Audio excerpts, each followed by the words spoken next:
Hey guys, MeerHut here, and today was all about the bow. So I'm going to show you everything I could think of about the bow. And you see this big long line of stuff. Those are supposed to be crafting tables, by the way, so we'll get to that.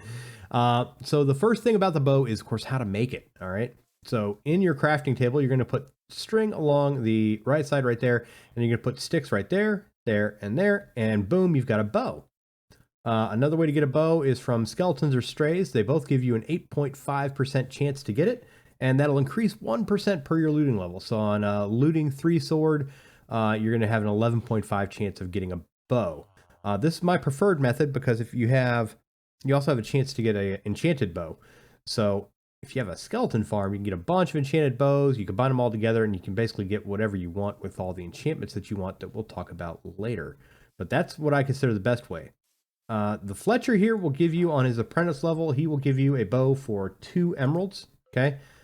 And then, of course, fishing will also give you a chance to get a bow, and it can be enchanted, with mending and everything, just like these guys right here. Now, I did put these out of order, so I went from down here, and I'm skipping all the way over to here. But we're going to go ahead and cover enchantments right now, and I have these 4 and these 2 grouped, and they're separated for a reason. So these 4 are pretty much universal to every bow. You can have them breaking 3. So I'm breaking 1, 2, and 3. That increases the durability of your bow. You can have up to power 5. That increases the damage that your bow will do. You can have up to punch 2.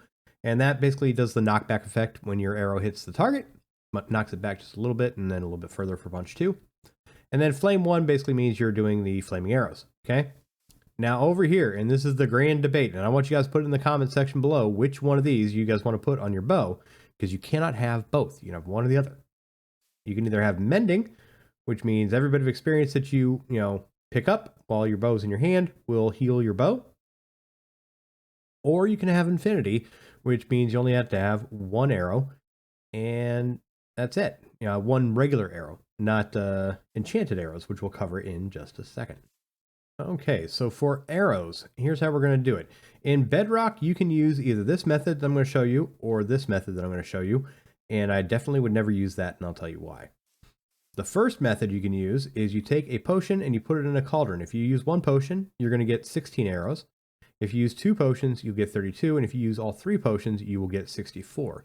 And then here's how you do that. We're just going to pick up these potions right now. We're going to right-click on the cauldron. We're going to hold our arrows in our hand and right-click on the cauldron. You see it just turned into 64, harming 2 arrows. That's pretty awesome. That's my favorite arrow. Now we're going to put these up here.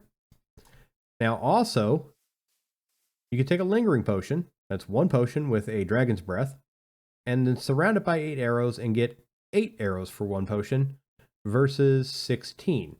And this is the only way to do it in Java. But in Bedrock, you can do this, but I wouldn't. I would do that. You get more arrows out of it. Also in Java, you have spectral arrows that you do not have in Bedrock, and that is 1 arrow, and you're going to go ahead and put glowstone on the top, bottom, left, and right. To get normal arrows, again, this is your crafting table. You're going to put a flint in the middle on the top. You're going to put a stick in the middle, and you're going to put a feather right below that. That's going to give you 4 arrows. And of course, if you have a skeleton farm, you can get arrows from either of these guys, and they drop them all the time. You'll be swimming in arrows, and it'll be great.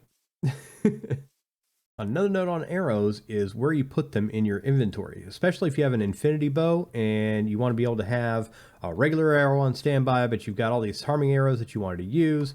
Go ahead, put those in your offhand. Anything in your offhand is going to fire first, so that way you can use your infinity bow, go through all your harming arrows, and then start hitting your regular arrows. If you don't do that, you have a chance of using your infinity arrow, which will have no tipped on it.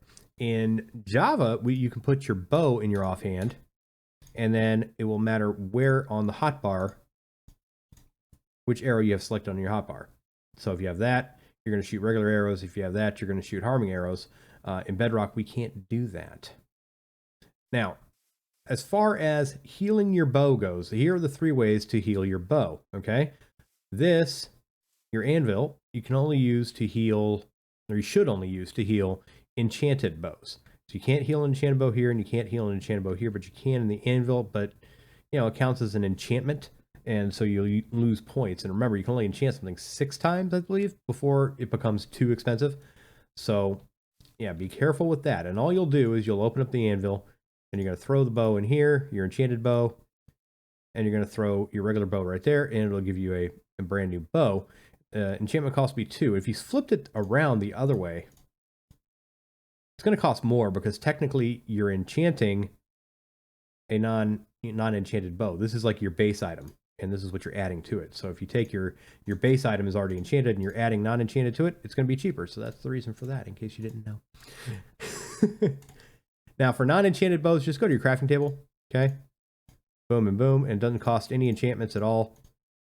And the same thing for the grindstone. There you go.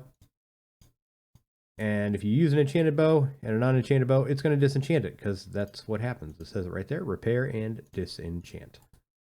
So that is how you heal your bows. Now, the last thing about the bow is using it in a redstone circuit. I love this because there's so many different ways to make like hidden entrances and everything. Wooden button or a wooden pressure plate, any of the woods, and the arrow will stick to it. Boom, and it'll stick around for 60 seconds or until you go, collect it. Okay, so then it works with this one right there. It'll stick around. I'll let that one stick around for a while. And now this is the weird one. Okay, a tripwire hook with string. It will actually activate. All you gotta do is just make sure you hit that square right there. Okay. See how it activates it right there? And I've heard some people miss. Let's see if I can get a miss. Can I get a miss? Now, see if I hit that from pretty much any angle, as long as I hit that square that string is going on, it's going to trigger. But I've heard of people missing, so just be careful about that. And again, the arrow will stick around for 60 seconds unless you go ahead and pick it up yourself. So while I was editing, I want to make sure I was specific and very clear about this. You cannot repair enchanted bows at all in here. You can repair enchanted bows in here, but it will disenchant it. And you can repair enchanted bows in here, but it'll cost you levels. But you can also repair regular bows in here, and it will again cost you levels. So if I did this, boom, and I took this out, I don't have any levels. If I took this out, that would count as one of the 6 enchantments to making the thing too expensive. So I want to make sure I was very clear on that. And that's about all I have for the bows. If I forgot anything, please let me know in the comments. And if it's something big that I just completely forgot about, I'll go ahead and pin that comment. And if you guys like this video, please do hit like. And as always, don't forget to subscribe. Every subscribe and every like helps. And we'll see you next time.